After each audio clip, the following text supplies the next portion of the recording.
Automatic గా డబ్బులు వాళ్ళ జేబులో నుంచి ఎక్కడి నుంచి అన్న వేసుకుంటారా? అదే సరుకు మీద వేస్తారు కదా రవాణాలో.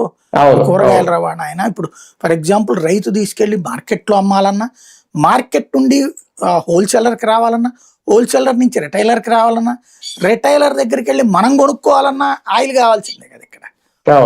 ఇక్కడ ఆటోమేటిక్ గా ఖర్చు పడిపోతుంది. అక్కడ ఆ 3 లేయర్ల ఖర్చు చూసుకున్నప్పుడే భారీగా పడిపోతుంది. కాబట్టి రేట్లు పెరిగిపోతాయి భారీగా, విపరీతంగా పెరిగేటటువంటి అవకాశం ఉంది. అదే అక్కడ ఆయన చెప్తుంది.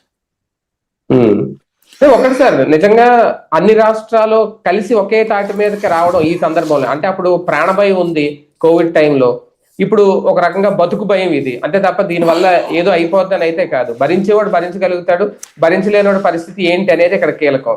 ఆ సందర్భంలో ఎంతవరకు అందరూ కలిసి వస్తారు, కలిసి రావచ్చు? అంటే బీజేపీ ఏతర పాలిత రాష్ట్రాలైనా తన ప్రజల్ని తను చూసుకోవాలి కదా.